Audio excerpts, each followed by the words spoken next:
بسم الله الرحمن الرحيم.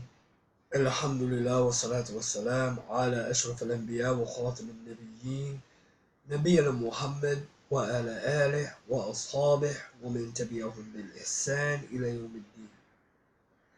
Assalamu alaikum wa rahmatullahi wa barakatuh. I'm your brother Abdul-Lateef from both Arabic Virtual Academy and Abdul-Lateef.com. Today, I wanted to discuss with you an issue. And this is an issue that's actually been, being discussed with some of you, whether it be online or things along these sorts in some of the chat groups. And this is the issue of what we see in our communities. We have to understand that what we do and what we say, especially in public forums, is a form of dawah.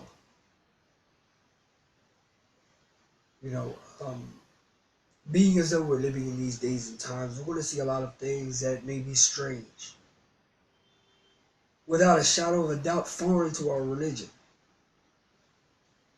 But when we come on these social media networks, and we come on,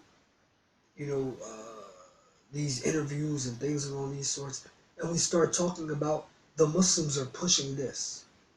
We have Muslim communities that are pushing that. We have to realize that we have a whole world of people looking at us right now. We are the sufara of Islam, or we are the ambassadors of Islam. We're the ones that everyone else is learning about Islam from. They're not reading the Qur'an.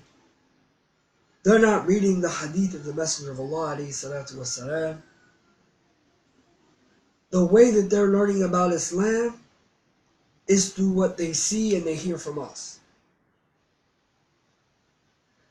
We can't be painting them a bad picture of Islam and the Muslims and then tell them, okay, come to Islam. And our job as sufara or ambassadors is to call them to what's good for them. Call them to being Muslim. And this is something that we need to understand. We can't set up barriers. Even if we can't allow them to set up barriers and us to support these barriers that will keep them from accepting Islam. And this is not to say anything bad about them. But the reality is the majority of people nowadays, they don't separate between two things that we as Muslims know are distinct. And this is what?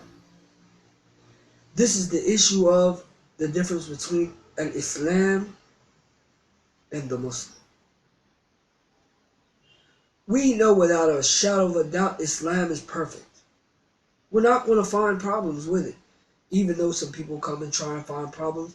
But there are always explanations that are clear as day if they stop looking at a surface level. But when we talk about the Muslims, we are all imperfect in so many ways. There's more imperfection with us than there is perfection. And no one is perfect. But the thing is that we have to remember is that people aren't separating between these two things. So when we're running around telling people that the Muslims are pushing this and the Muslims are pushing that. For instance, someone brought up the issue of beating their wives or physical and mental abuse of their spouses, whether they're husbands or their wives, because men get abused as well. We can't say that Muslim communities are pushing this, because what that translates in the mind of the people is that this is what Islam comes with. This is what Islam teaches. And if you say that that's not true, all you have to do is look at the situation of some of these Muslims now. When a Muslim goes off and does something that is not, I guess we can say, psychologically correct. They go off and they harm someone or harm some people and things along these sorts. They don't blame this individual. They don't say this individual had mental problems. They don't say it was about this individual or even about these individuals, they blame the religion. They blame Islam. This just goes to show you that the default for a lot of people is not to look at the individual, but rather to look at the religion. So when we do this, when we go out and say, okay, this community or these group of people or this country supports these things that we know completely and totally go against Islam, racism, without a shadow of a doubt. There are people that are affected with this, but that's because these are the people, not the religion. But when you go and you say, okay, well, listen, that this community or this country is calling to racism or supporting racism, this translates in the mind of the people that this is from the religion. And we have to be careful about these things. This issue we were just talking about spousal abuse, about saying that certain communities are known for their men not taking care of their children. And no one's saying anything. No one's speaking out against it, so the community has to be supporting it. When you sit back and you look at the picture that we're putting forth about our religion, you have to start to wonder, are we really calling to the religion or pushing people away from it or giving them reasons not to come to it? We can't continue to allow people to say that this type of action or these types of actions come from our religion. Just like we can't put this picture forth for a bunch of people we know are going to misunderstand our statements. So we have to kind of calm down with that a little bit when we want to address these things, because all of these issues are without a shadow of a doubt social ills. Not taking care of your children is a social ill.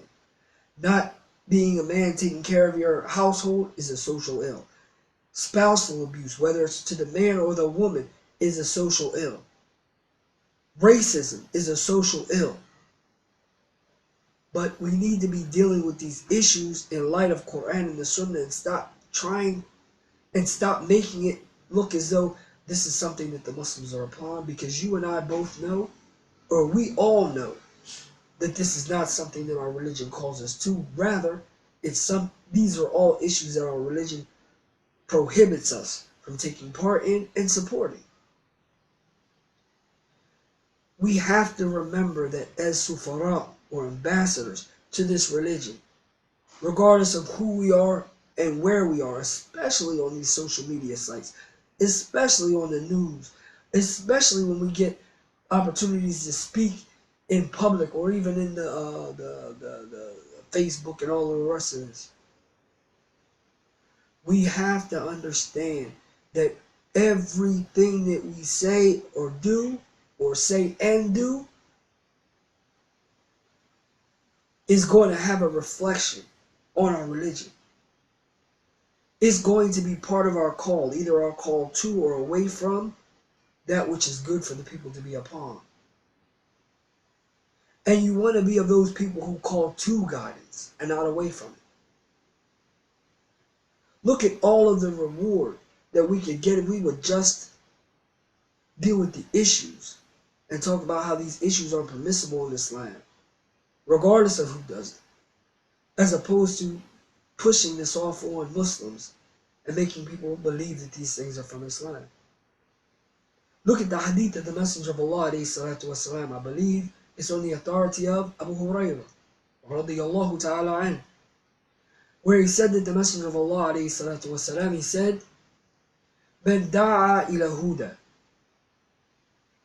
whoever calls to guidance, فَلَهُ الْأَجْرُ مِثْلُ أُجُورُ مَنْ تَبِعَهُ, then he will have the reward, like the reward of those individuals that followed him in that guidance. We want to make, we want to make sure that the guidance that we're calling the people to is coming to Islam. We want to make sure that we're guiding the people to that which is going to benefit them, not guiding them away from that which is going to benefit them. This way we're guiding them away from it, and we're working with these barriers that they already have set up, that we know is already set up, and we know is going to be a barrier for them. If we guide them to these barriers and they get stuck behind this barrier, then that issue of getting that reward for these individuals, it may not be a good thing that we get a reward like the reward they get if we're the one that led them to that barrier. If you understand what I'm saying.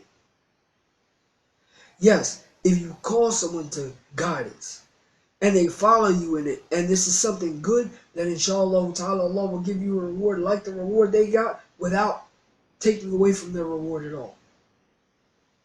But what happens if we're the ones that stop the people from getting to the guidance because we're becoming reckless with our tongues? May Allah ta'ala allow us to be of those people who use what we have to deal more with the issues and the stances of Islam on these issues, and leave off those issues dealing with the Muslims that they may have, or weaknesses that they may have, because this does nothing but make Islam look strange in the eyes of a lot of people who already are looking at Islam and the Muslims in a strange way. May Allah Ta'ala forgive us for our shortcomings and allow us to be those people who are callers to this deen and to guidance. And may Allah accept it all from us. Ameen, ameen, Allahumma ameen. سبحانك اللهم وبحمدك وأشهد أن لا إله إلا أنت وأستغفرك وأتوب إليك والسلام عليكم ورحمة الله وبركاته.